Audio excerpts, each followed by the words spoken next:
How we doing, guys? And welcome back to the Richie Hicks Jr. Sports Podcast. Here with my guys, Mr. Ryan Wagner, Mr. Idris Salam. How we doing, boys? Good to see you guys.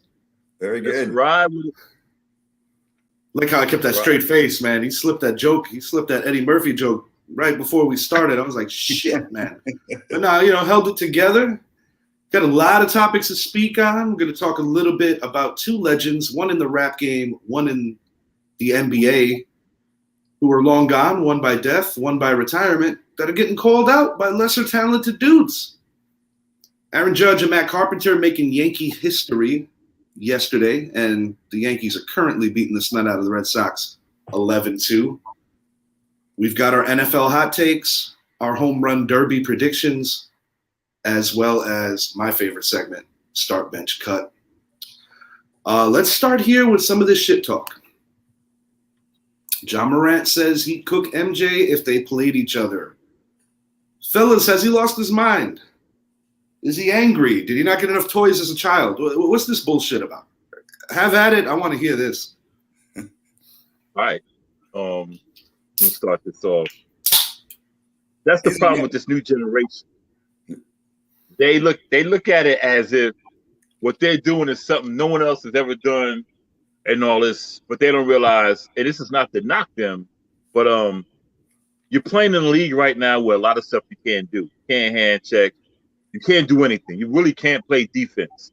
So you figure you put a guy like Michael Jordan who played in the era where they can basically decapitate you, and he averaged 33 points for his whole career.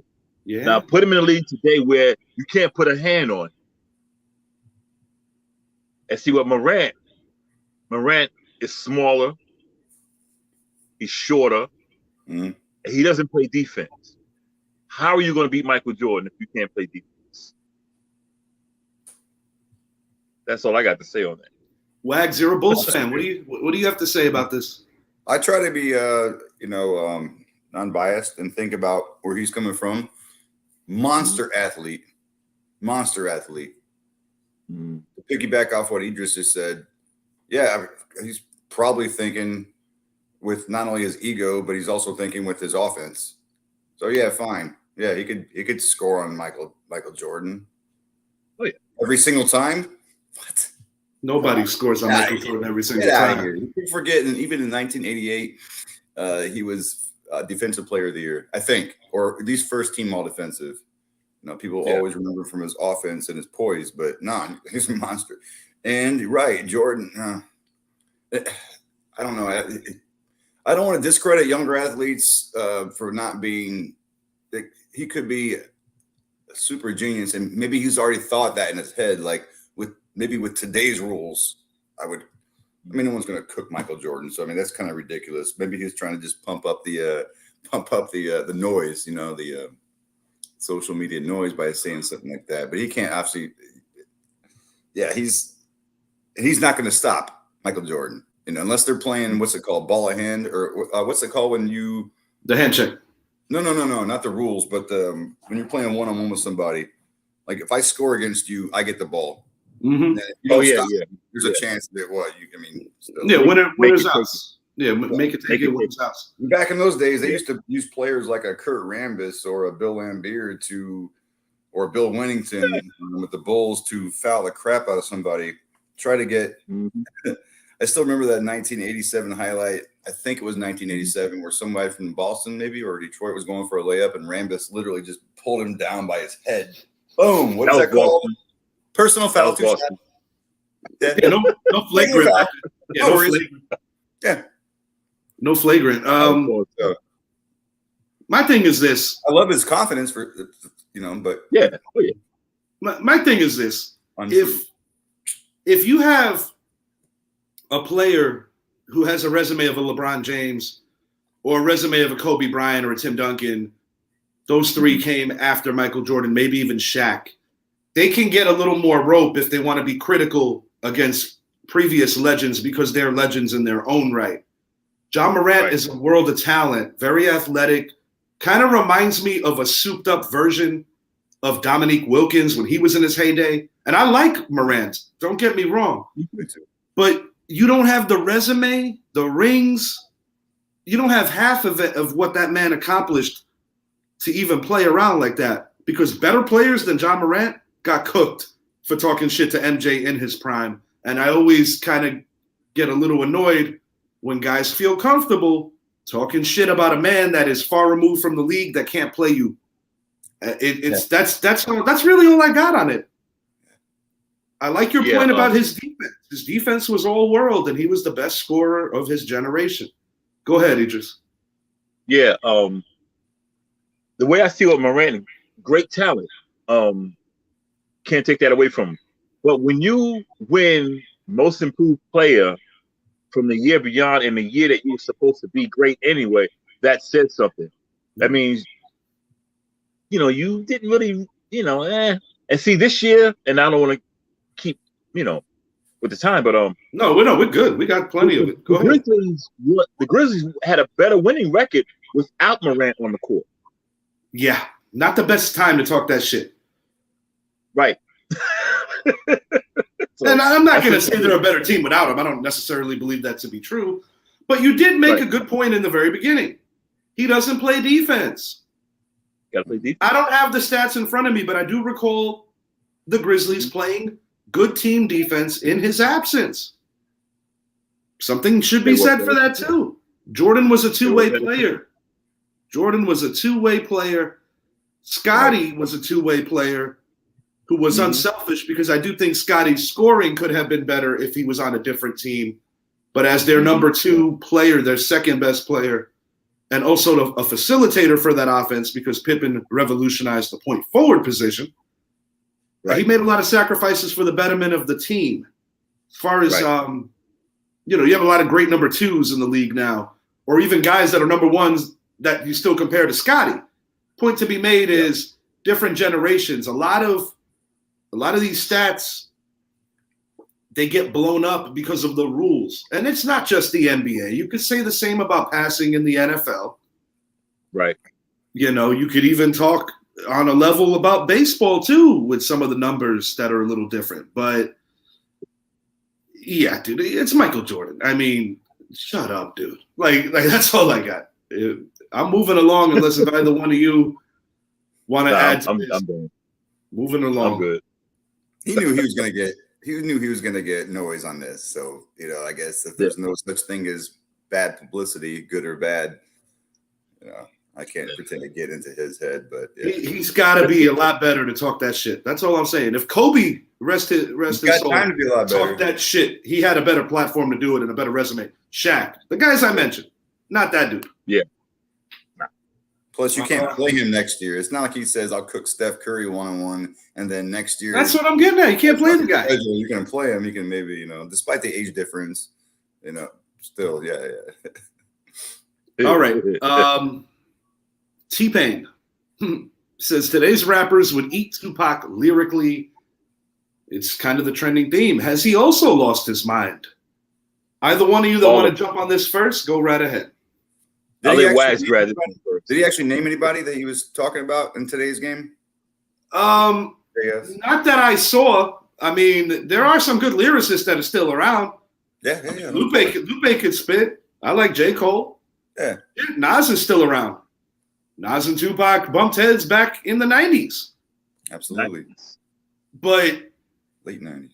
But what? Like, this is the most lyrically empty era of hip-hop music ever. And what Boosie said, to come into Pac's defense, is like the reason why a guy like Pac would be relevant and lyrical in any era is because his music meant something. Not necessarily going to sit here and tell you that that dude has more bars than Rakim or Logic or maybe a Big Pun or even Biggie for that matter. Biggie had a nice flow. And I'm just touching and scratching the surface on that. There's so many more guys. Jadakiss. The 90s were deep. Absolutely. The 90s were deep. Yeah.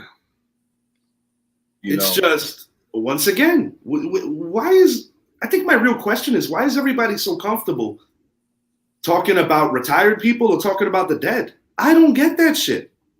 Because when Pac was alive, people were afraid to even step to him. Even Biggie had to come at him on some subliminal shit. He didn't go straight at him. Generation. Dude, this generation disregards everything from the past. Everything. Like I seen the other day, Gilla the Kid was dissing old guys. This generation has no respect for the past. None. And this era of rappers, and there are some good ones. J. Cole, Corday, nice. Kendrick. There's some good ones. But most of these rappers that they brag about, that talk today, are auto-tune rappers. You don't know what their voice sounds like. Right. They all talk about the same thing. They all got the same production. Everything is the same. To where in the 90s, and I'm just gonna stick with Tupac. Tupac was very versatile. Talked about different subjects, and he bought it. So I don't know what rappers he's talking about. I wish he would clarify who he meant. Yeah. But if he's talking about people like Lil Durk, make some examples. If he's talking about, if he's saying Lil Durk or Young Thug or the Migos, I'll be like, sit your ass down. Yeah. Sit down and don't get up. I remember when I was not the song that Let It Go song that went on YouTube a year and a half ago, but I mean the first song I had mixed in a studio. I remember I had just gotten the equipment. I had just gotten Cubase, and I had just gotten the what do you call it? The interface. It wasn't anything special, whatever, the speakers, everything. Learned how to use the recording software, and when I took it to the studio to get it mixed, because I'm not an engineer, I don't know anything about that. The first thing when they heard not the song, not the music, not the concept, not the lyrics, that were like, okay, that's good, humbly saying this, but they literally, I mentioned this specifically, Idris, because of the auto-tune comment you made. And this is it's not hip hop. It's not. It's just it was. Doesn't have to be. But they listened to it, and I was like, the look on the face was like, I had no idea what he was going to say. What are you thinking? What are you thinking? Yeah, is that auto tune? I was like, yeah, I didn't, and I wanted to make sure it was in tune because just in case, because once you release something, you can't take it back. And they literally looked at me and like, dude, that's an industry no-no. Obviously, it doesn't apply to hip hop because, to your point, everybody does it now. I think it sounds so annoying. You don't know what their voice sounds like. And T-Pain was kind of the father. I redid the lyrics with the auto-tune. I mean, T-Pain's very talented in his own right. Man can sing his ass off. The man knows how to make hits. But the point I'm making is like, dude, you're not even a rapper. Like, are you seriously going at that guy? At that guy. Once again, you need the resume to even have the ability to go on Vlad or one of these shows. Like a guy like Nas could get away with that. He lived through that era of hip hop, and he's still living to tell about it. Do you think it's about attention? Say that again? I think it's about maybe just getting attention. Well, I mean, T-Pain hasn't exactly been super relevant lately. Yeah, but if you make a comment like that, and all of a sudden the social Twitter is social media is blowing up, talking about what you said, no matter how idiotic and untrue. And to me, it's a punk move because the reason that comment goes viral is not because Pain's talking; it's because he's talking about Tupac. Yeah. Right. Tupac's been relevant pretty much for over 20 some odd years since his death. Yes. I mean, that's crazy. That to me, that's crazy. He's entered that lane to a level of deceased artists, whether it be the Doors, Jim Morrison, whether it be like the Beatles, whether it be other great rappers that have made it to that level, like a Biggie Smalls, a Big Pun, guys like Kurt Cobain, Nirvana, that they will always continue to sell records. I mean, that dude's entered that realm. Fucking Elvis Presley, dude. Like that's that realm that Tupac has entered. But you know what? My thing I would have asked T-Pain is this: why didn't you go after Nas or Rakim? Somebody that can defend themselves. Right. Go after them because they were in that era. Right. What happened? Right. Why go after someone who can't defend themselves? It's bananas, dude. I just don't understand how it could ever be cool to talk about a dead dude unless you're giving him recognition.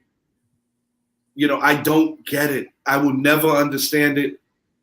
And to your point, it's massively indicative of a lot of people in this generation in the hip hop game and just in general. I would even say Eminem, because Eminem, as great as he is in the 2000s, he actually started like in '89, right. And he made his bones in the '90s.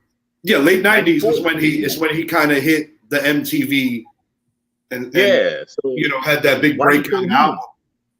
Can't call out Eminem because Eminem will cook his ass right then. Like, okay. Oh, he squashed him. Yeah. You saw the shit that went down with him and Benzino, Yeah, he basically incinerated the whole Source mag and saying how it's not what he grew up on, and that's putting it nicely because he didn't put it very nice. He didn't put it very nice. Switching it over to the Diamond, I wanted to hit on this. There was history made last night in the Yankee game. Matt Carpenter joins two players, Glenn Allen Hill and Kevin Moss. I know Glenn Allen Hill, like what? As the quickest Yankees to reach his home run total. He has played very limited this year, and I think the outcries of the fan base, Matt Carpenter is going to be in the everyday lineup, at least playing 4 to 5 times a week moving forward. It's a solution in-house for Joey Gallo. It's a solution in-house for Gallo. You don't necessarily have to go outside to rectify that. The man's hitting around 340. 360. It's absurd. It's absurd. And his numbers obviously are inflated because of the limited at-bats and the heat wave he's been on. Yeah. 75 at-bats, 13 home runs. Yes. Fellas, I'm getting a little feedback. Is that one of your phones or something?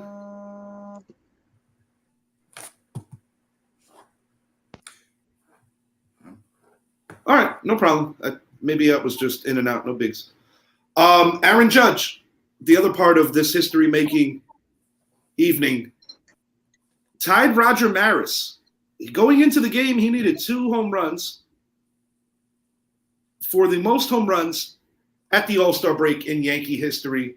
Maris, by many, is still considered the true single-season home run king because of the fact that the 2 men who broke his record both used steroids. McGuire, it was proven to a level. Bonds, do we need to prove it? Hey, I'm having audio problems right now. I'm going to come out and come back in. All right, brother. Yankee. Hey, Richie. Yes, sir. It's funny that Joey Gallo hit a home run a few minutes ago. Oh, it doesn't take away nothing from your statement. It's obviously 100% correct. Yeah. You can't be consistently season after season batting 180, 190.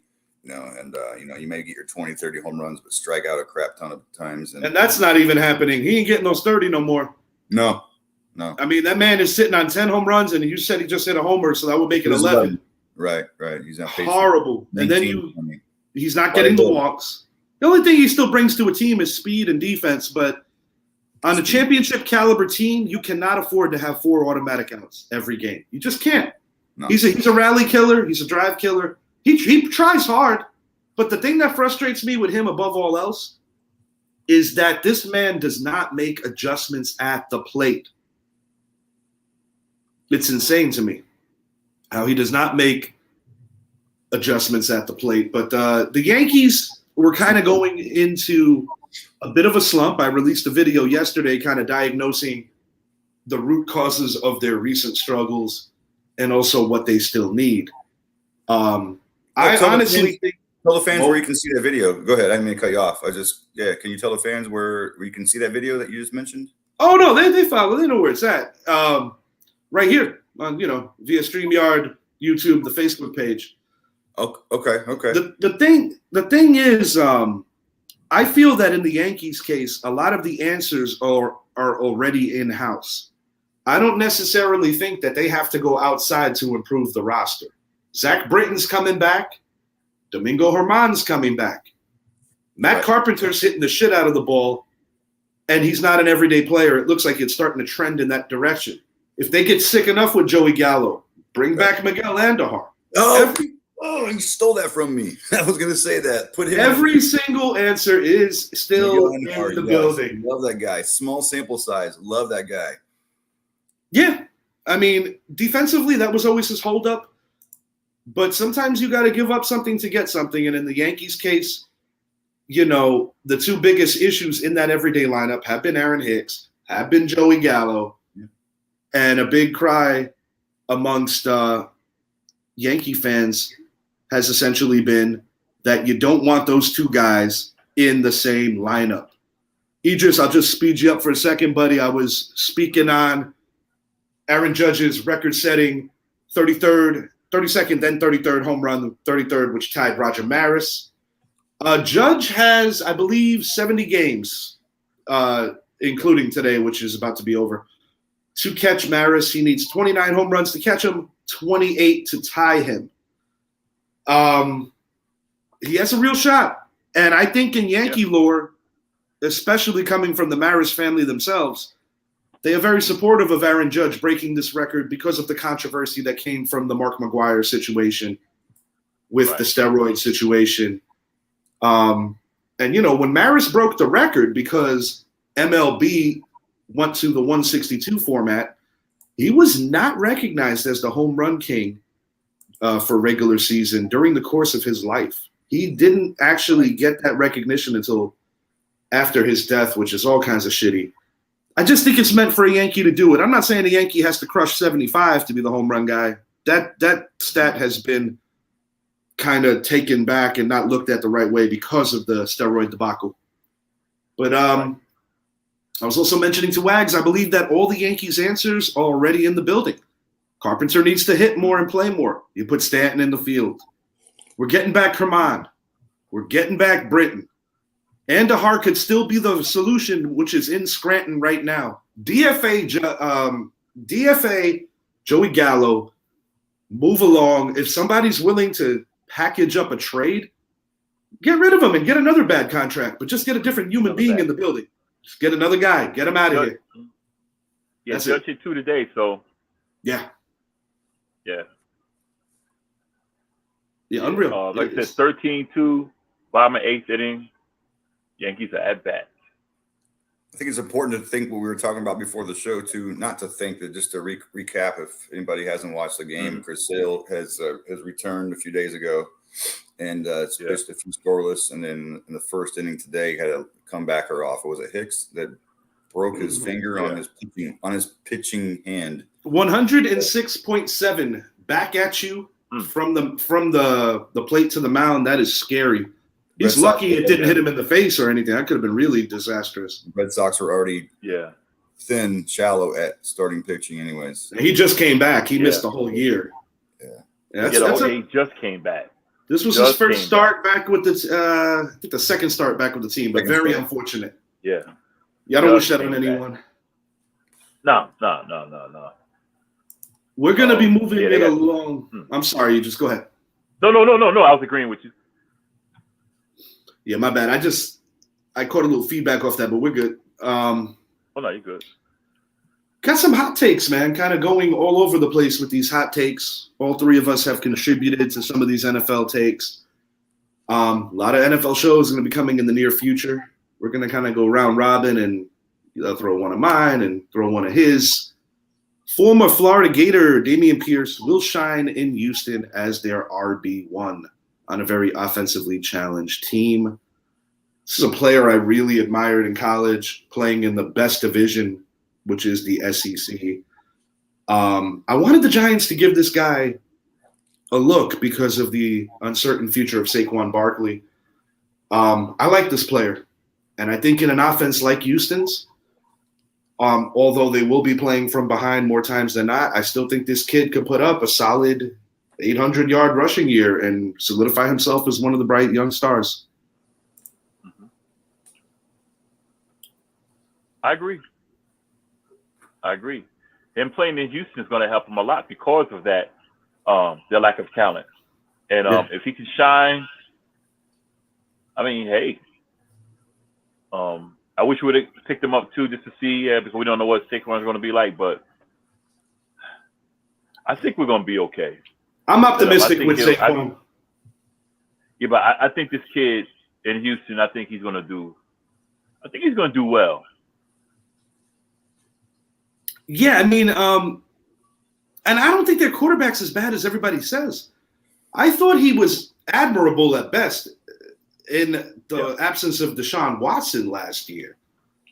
You know, a lot to be unpacked there still with that Deshaun Watson situation. Wags, you got anything on Dameon Pierce? It's not a name I've actually had a luxury of following much. I liked him in Florida. I see my fair share of Gator games. Is he a rookie or is he a RB2 or a 3? He's a rookie. He's a rookie coming in. He's a rookie. Yeah. Okay. Yeah, and a lot of my mock drafts, I had the Giants taking him because, like I said, the uncertainty of Barkley. Giants decided to bring in Matt Breida, who's not a bad look considering that he's from Buffalo and same system. I don't want to turn this into. Marlon Mack is not reliable. I like him, former Colt. That's the other thing. Yeah, that's his competition. Yeah. That's his competition. So I do think that he has a chance to claim that one spot at least halfway through the year. Going to veer it over to one of Wags's. And then quick question before that, where you were saying is that the Giants had a draft pick ahead of him and they had the opportunity to draft Dameon Pierce? No, just in a lot of mocks. I eventually found him in later rounds. Okay. It was never really on the Giants' radar to go running back. The surprise of the Giants draft was Wan'Dale Robinson, who plays the same position as Sterling Shepard and is built like Tony. A lot of people were angry. I like it, but that remains to be seen where it goes too. Julio Jones, in your opinion, will reunite with Matt Ryan. Jones is currently looking for a new employer, future Hall of Famer. They made a lot of magic in Atlanta over the years. Matt Ryan, I think, gives you guys stability at the quarterback position, something that you've not had since Andrew Luck. Right. That's absolutely correct. So, what are your thoughts, pal? What are your thoughts? Well, I think it's an interesting opportunity. I actually wholeheartedly want that to happen. And there's a couple reasons. And actually, I'm not sure what our longevity thought process is as far as the Colts front office going forward. 3 of the last 4 years, or the last 3 years, I guess, we've picked up free agent quarterbacks who are historically, a comment that gets said so much is your potential best ability is availability, starting with Phillip Rivers. Mm-hmm. Despite what any particular fan, player, colleague, analyst might think of him as a player, he, when you look at his career stats, most of them say games played per season, 16. Yeah, so dude. He's not going to guy you're going to pick up who's going to all of a sudden be hurt, not available, not a good leader, and all of a sudden you got to go with your option 2, and your season's already an epic disaster just because of your main catalyst, your quarterback, and that the hardest job in all four pro sports is all of a sudden gone. So he retired. Obviously, we picked up Carson Wentz, a former MVP candidate. He's had some crazy injuries, but so that didn't work out either. Now we're looking at Matt Ryan, who same as Phillip Rivers, about the same age. What is he, like 37, 38? I don't know. Don't really matter if it's around there. And he's another guy. You look at his stats, like an Eli, like games played per year, 16, 16, 16, maybe every now and then a 14, but he never missed a whole season or whatever. The chemistry between him and Julio Jones, if we can get Julio on board, we need Michael Pittman. I like him, of course. Yeah, lots of like. For years, our number one was T.Y. Hilton, even during the Andrew Luck days. And he's an inside receiver. Love the guy, of course. But we need height on the outside. We got that a little bit with Pittman, but we need another one. Plus the experience, the chemistry. That he's going to have to learn the playbook. But there's certain intangibles that we know about. Mm-hmm. When a quarterback and receiver have that much time spent together, that you can't, you can't make that up. So if we can get that, that'll give us some threat on offense from the receiving point of view, which opens up. We'll get back to the Johnathan Taylor thing whenever it comes back to me. Next. So I like it. Bring him on. He's only 33. A receiver, if he's avoiding the major injuries in life, can last a little bit longer. Obviously, Marvin Harrison, Reggie Wayne, they played until their mid-30s, so I like it. Thank you. Yeah, I think you guys do good. I think Plus, we can stop the run. We can. I know this is not a Colt segment. It's a hot take. No, it's good. But we can run. We can stop the run. We're tough inside. It's different than the Peyton Manning days when we. My way too early predictions. I got them making a real run. I think that they're gonna have an honest chance to make the Super Bowl this year, and I'm not. I really do believe that for a litany of reasons. Yeah, I say mainly the quarterback. And Johnathan Taylor. And let's not forget, everybody likes the Bills. Everybody liked the Bills last year. Indy beat the ever-living shit out of Buffalo in Buffalo.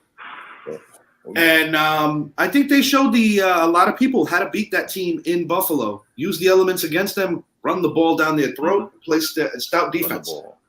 Right. Yeah. Patriots did it too. I mean, the Patriots didn't sustain because they didn't have enough. Oh, my God. But the Patriots really put it into play on that primetime game against them. Yeah. They ran the ball, every down except for 3 downs? It was pretty wild. It was like Are you talking about the game where backs. Mac Jones threw like 3 attempts? Or Yeah, something yeah. Like that? Yeah, that was it, yeah. He won that game, yeah. Oklahoma football back in the day, Yeah, for real. Gonna get on Idris. Gonna get on one of Idris's ones here. Chargers finished 4th in the West. Interesting because I got them finishing 1st, but I know that division is very tight. Why so, Idris? Yeah. Justin Herbert is good. No doubt about it. You got Russell, you got Derek Carr, you have my homeboy. Yeah. Each team has good running game, good tight end, good receiver, good quarterback. They all got decent defenses. Kansas City's defenses, it could be up and down. I'm just not sold on them, man. I'm just not sold on San Diego. I think with Herbert, he's good, but I think there's more hype than anything else. When it comes to the clutch, they stink it up a little bit, like against San Diego. When they played Dallas, they should have beaten Dallas. They get in those positions and just collapse. To where the other 3 quarterbacks, Derek Carr has that receiver that he's always needed, and he knows the guy. I just see him 4th. And it's not knocking them. I just don't think they're going to be able to compete with the other 3. It's more like respecting the division and the competition within the division. That's what I'm hearing too. Yeah. I kind of disagree. I like what they did on defense. They picked up J.C. Jackson, one of the best corners in the NFL. In my opinion, they have a top 5 running back. Khalil Mack's over there. And I know that Khalil Mack might not be the player he used to be when he was a Chicago Bear or even a Vegas Raider at that time, an Oakland Raider, now a Los Angeles Charger, no longer a San Diego Supercharger. I know. It still sounds weird not calling them San Diego. My point to be is Herbert's actually my MVP choice, and I might be buying too high on that. But after seeing what he did in that Raider game last year, I feel like they lost, but he did everything he could possibly do to win. And I do think that even though it was a fucked up loss and a fucked up way to lose, I think the Bengals caught a break not playing the Chargers as opposed to playing the Raiders. That was last year. Raiders are going to be very good this year too. I like the Chargers to win that division, but when I say I like the Chargers to win that division, I think they're going to be a game up on KC and the Raiders. That's how tight I expect things to be. And Denver might very well split with the whole division. That's how tight that division is going to look. I can't wait for some AFC football. Woo! I know, Season man. in general. I know. With San Diego, with the Chargers, right. I'm not questioning. I'm not questioning their defense at all. It's just, I don't know. We'll see, but I'm just not sold on Herbert, man. I'm just not sold on Herbert. Good quarterback, going to be great. I'm just not sold on him yet. We're gonna keep it on you for a second, Idris, with another hot take. Sam Darnold will play better than Baker Mayfield going into the year. I'm assuming you're talking more so preseason, kind of like when they're both auditioning for the coaches. Yeah. I don't agree, but it doesn't blow my mind. Okay. If you're right, it wouldn't blow my mind, but I tend to think that Mayfield's going to be all right. I think he has a big chip on his shoulder. I agree. I say that because, like I said before in another show, that he's just coming into training camp, whole new system. Darnold has been. This is his second year in the system, and he has McAdoo. Now I know not what McAdoo did in New York, but as an OC, the guy is great. He can get your quarterback going. As a coach, he sucks. And I said Darnold's going to know this offense. And Baker's problem coming out of college was learning the pro set, learning the pro offense, reading defenses. He couldn't do that.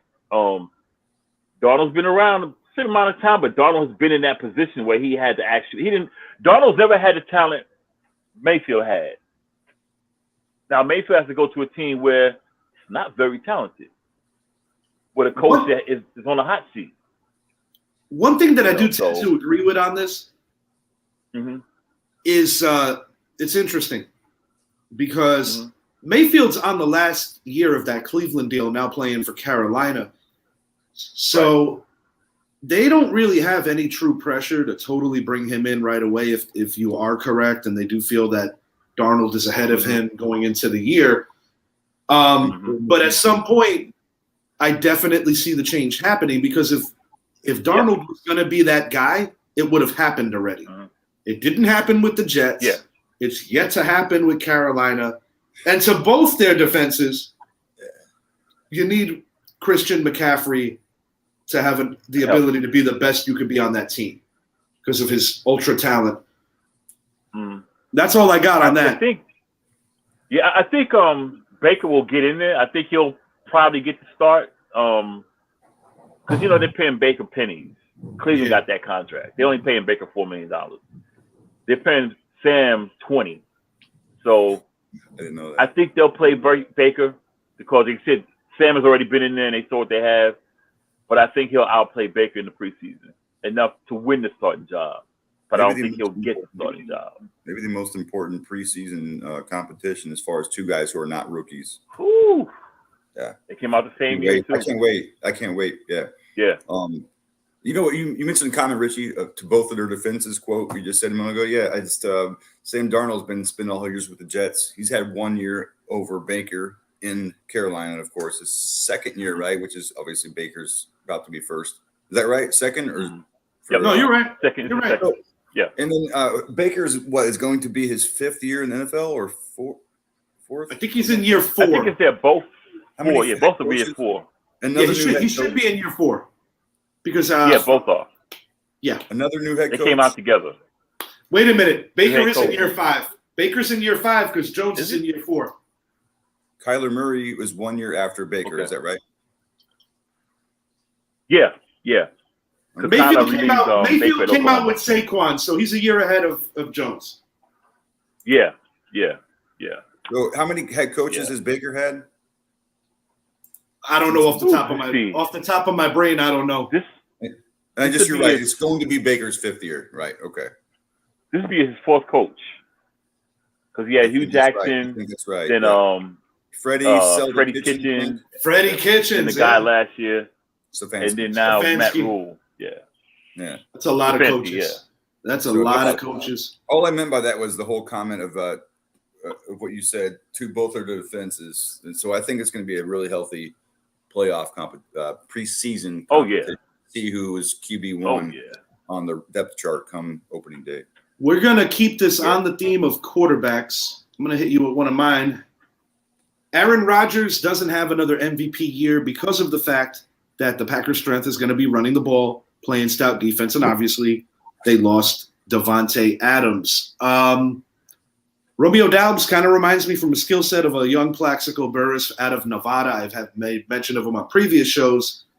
I actually think this is the year, because I really was endeared with what the Packers did on the defensive side of the ball, adding to a already talented but underrated unit.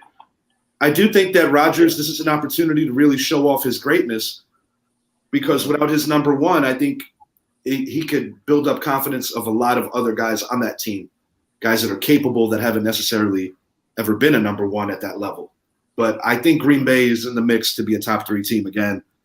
The question is, can they get over the hump when it matters most? And like anything else, that remains to be seen.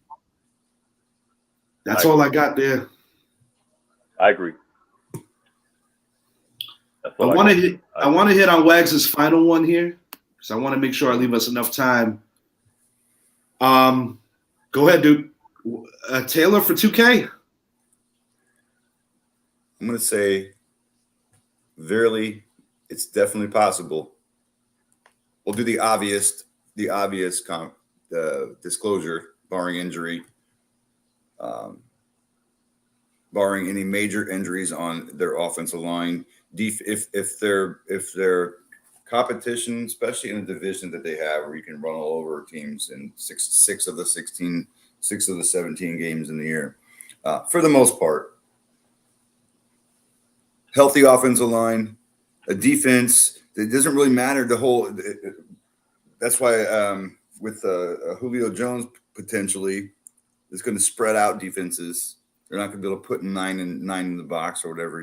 Is that the term? 9? Stack the box, whatever, because they're not afraid of the passing game. Any little additions, a healthy Michael Pittman, any little additions we can make that'll spread out the defense from an X's and O's perspective will open it up for more. No one's questioning his talent. He's young, which is only going to be a 3rd year. I think if I'm wrong about that, then it's only his 4th, but I think it's his 3rd.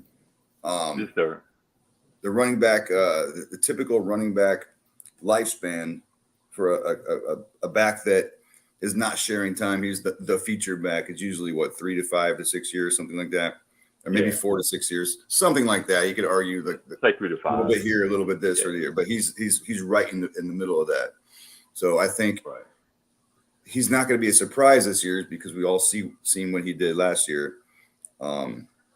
I mean, he clearly that's the reason why we moved Marlon Mack, is because he clearly leapfrogged him as far as the main guy. And he was hurt too, so he couldn't even keep his job because he couldn't walk.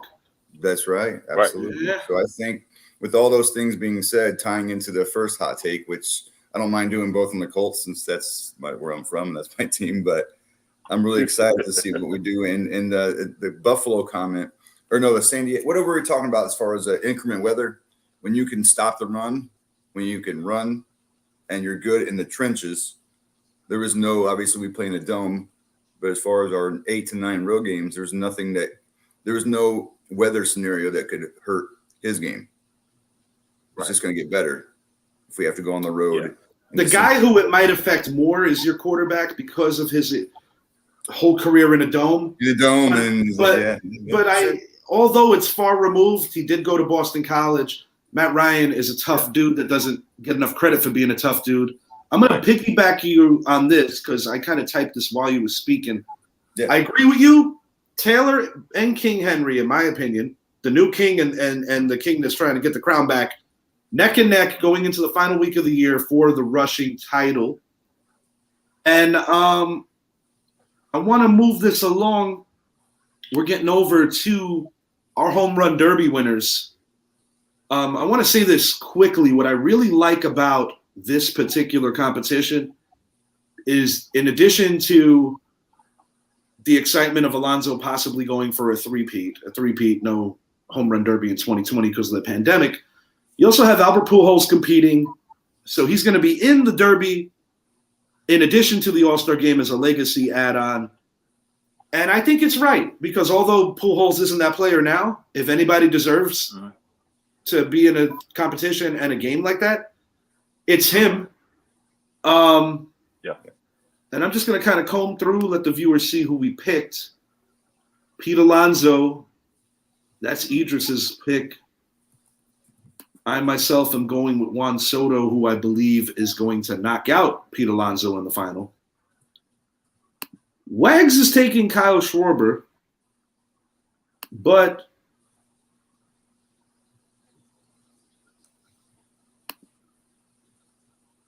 Wags is going with Kyle Schwarber.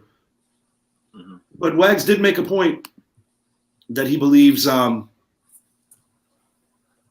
Schwarber could run out of gas. We were talking pre-show about that. It could go either way. Home run derbies is so hard to dissect and to predict, but I actually think that Albert Pujols, for some funny reason, I could be so wrong, is going to upset Schwarber in round 1, and that's going to be like the feel-good moment of the tournament.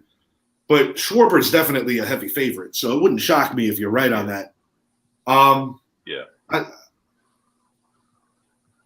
It's a weird tournament, and I'm happy that none of my Yankees are in this because I do feel that this is a tournament that has a propensity for ruining your swing. Yeah. You don't want to see Joey got him on the gallows beam? Oh, yeah, we put Gallo in there. Gallo. Not just messing around. He might triple his regular season total of 11.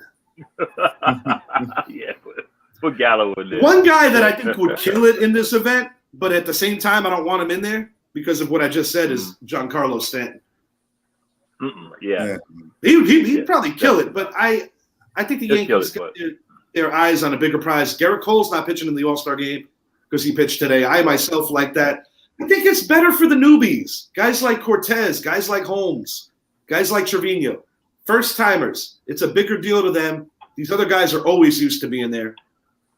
And when you look at the career trajectory of the guys I mentioned, there's no guarantees that they'll be back, maybe with the exception of Holmes. So it's always cool to see newbies and kind of, just to see new faces in a game where you always almost know who's going to be there. Really wish they had like an under 25 or under 24 home run derby, maybe not even on the same day, like maybe sometime during the All-Star festivities. I think that would be cool. That'd have been pretty good. Obviously, we got Soto and Acuna who would be both on that list, but I mean, you can obviously be in the main one, but anyway. Yeah. What I do like is that they do the futures game every time around this year. That's very exciting for a lot of baseball fans that want to see what the future holds from their farm systems. We are getting down to that time. I'm purposely making sure that I left extra time just in case if we get that random tie. Just in case. We have start, bench, cut, home run, great. Ken Griffey Jr., Alex Rodriguez, 2 members of the Ghostbusters, and Willie Mays. Just Willie Mays, just probably possibly the greatest baseball player of all time. All of these guys are members of the 600 Home Run Club. What are your thoughts? Whew. Yankees just won 13-2, in case anybody was questioning if that was still a thing. Oh, yeah. Wags, I'm going to let you start this one off. Okay. Please do. Ken Griffey Jr., Alex Rodriguez, Willie Mays, start, bench, cut, home run greats. I'm going to cut Alex Rodriguez. Okay. And actually what I'm about to do is the opposite as far as career stats. If somebody had the MLB historical stats on there. For the main reason is this. I also think if it wasn't for a couple injuries and suspensions, he would have, passed Babe Ruth, and who knows about, Hank Aaron. Oh, yeah. But he made 2 mistakes in his life. In 2004, he admitted to this. He admitted it years later that I don't even know if he admitted it. I think he just put the blame on someone else. He admitted it eventually. But not at first, right? No. Okay, so that's a problem with that. If you're going to admit something, man up, put your chin up, or your head down, whatever, and apologize, but mean it. Yeah. Not after you've retired. Mm-hmm. He's 4 home runs. Then the years later, he's 4 home runs shy of 700, and he retires midseason. Yankees handed him a release because they were very disenchanted with him at that point of his Yankee tenure. Right. All right. So why is that? For some reason behind the scenes that who knows what, if something is not getting admitted now, maybe not ever getting admitted, but it seems like the 2004 mistake, and that was 10 years into his freaking career. And we all know he started at 19 or 20, something like that. 94 with the Mariners, but something was going on there. And it seems like he got caught once and then he got caught a second time. And that 1 year where he missed the entire year, even though he returned and went to the Yankees again afterwards. But Willie Mays, I'm going to bench him. I wouldn't like to. I love the 3 you got on here, Richie. That's great sports baseball conversation. I don't ever want to bench Willie Mays. I mean, Babe Ruth was a head and shoulders above everybody his age. Hank Aaron, Willie Mays, you know, in the older generation before we grew up, did it when he was just killing everybody on the planet. Obviously, he was a 5-tool player as well, stole a bunch of bases. Drugs, probably, but we don't know much about that, but probably not. I mean, he's got a clean record, so I'll just say that. Amen. Willie Mays, love you, man. Ken Griffey Jr., he goes in Cincinnati in 2000 in the free agency, has a good year, battled injuries so much. I'm starting Griffey Jr., zero controversy. Even in his later years, he didn't swell up like maybe he's potentially on steroids in the steroid era. No, he swole up. It just wasn't from steroids. It was from everybody puts on a little bit of weight between the ages of 19, 20, and and 40 or whatever. But it's the sweetest swing ever. And besides all my teams growing up as a Bulls fan, Colts fan, all the posters I had in my room, the only other random, and I think Bo Jackson, but I think the only other posters I had up in my room growing up were Ken Griffey Jr. And if it wasn't for his injuries, not controversy, not a bunch of off the field issues, just a clean cut baseball player. And people forget about his defense.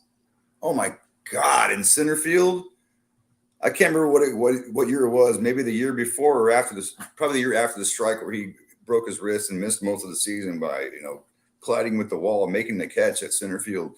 But yeah, even though he finished with I think 630, lower than home run totals of Mays and A-Rod, I got to start him because if it wasn't for that, freakish injuries late in his career, actually not even late in 2000. He would only been like 31, something like that.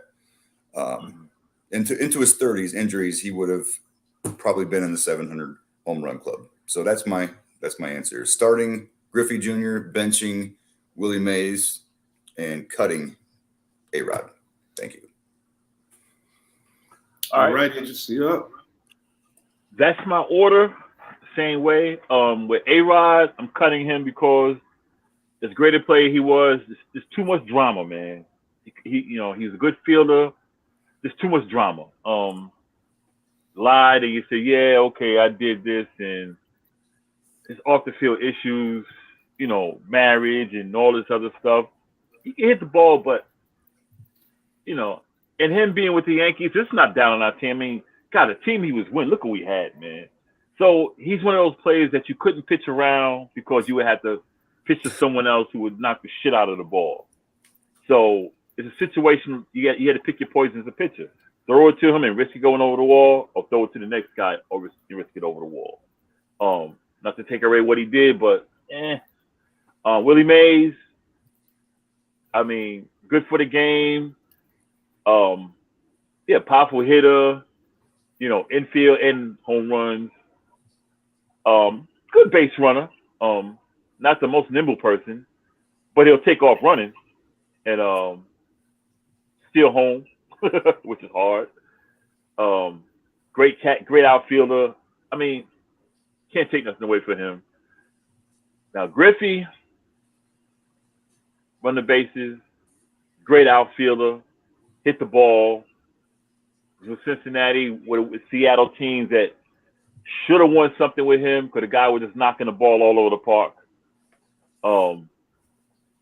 Played in the era with the steroids, but he kept going. Injuries put him down, man. Good face for the league, man.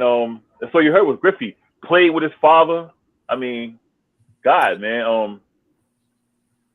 That's it. I mean, Wags laid it all out, so I had to fill in blanks, man. I'm giving you guys a tie, but don't fret. There's a round 2 coming. Reason I give you guys a tie is because Wags basically did a very detailed reasoning behind Ken Griffey's entire career, in addition to why A-Rod was a D-bag.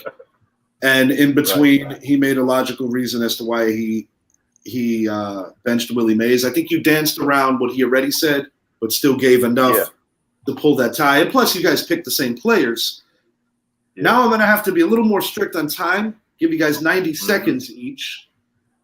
Round 2, start, bench, cut, home run greats, Barry Bonds, Hank Aaron, and the great Bambino. You're up this time first, Idris, and then we're going to let Wags wrap it. And go. I'm going number one. I'm going number one to the Bambino. I'm keeping him, starting him. He set the standard. So all hitters, all infielders, whatever. He set the standard, face of the league. Here we are 100 years later, and you know, you're still comparing players of the day in an era where you're playing more games, the balls may be juiced and everything. They're more athletically sound, everything else, but they're still comparing people to this man. I'm benching. Damn, it's hard. I know. I'm gonna bench Bonds. I'm gonna tell you why. Even though he was a steroid guy before he was on the juice, the guy was awesome. You could take that one part of his career before the steroids and say this man's a Hall of Fame player. I think the steroids messed him up some, but you still can't take away. He was better before the steroids. He just became more of a power hitter afterwards. But he was complete as when he was clean. Same argument. I don't want to cut Willie Mays, but I just have to. I can't say nothing bad about him, though. It's just a process of elimination, man. So same as with Willie Mays not wanting to cut him, that's why you got to cut Hank Aaron. Yeah. Understood. I mean, Wags, you were. Hank Aaron, my bad. Hank Aaron, I'm thinking Willie No, I Mays. thought you were making an assimilation to the way Wags said you didn't want to. But same thing. Hammer and Hank, same thing. Wags, you're up, Wags. Well done, Idris. Well done. You're up, Wags. I might just give him the win and bow out. I got no. And Rich, these are tough, man. Fight. All 6 of these guys, and then the 2 groups that you put them in specifically. Well done, sir. Wags, let's go. All right. I'm going to go with my cut first. All right. Okay. I'm going to cut Babe Ruth. And the only reason because I don't want to do this because people forgot in his early career he's a pitcher too. Holy cow! Didn't take care of himself. Really let the drama of Manhattan and being in the Bronx get to him. If he took care of his body better, I think he would have been head and above shoulders. He was already head and above shoulders and above everybody else at the time as far as his home run still. A couple of years, and I'll wrap this up, Richie. A couple of years, I remember in baseball, if you look at the stats in baseball, when he was hitting like 55, 56 home runs, the second post in the league would be 20-something. I mean, it's crazy.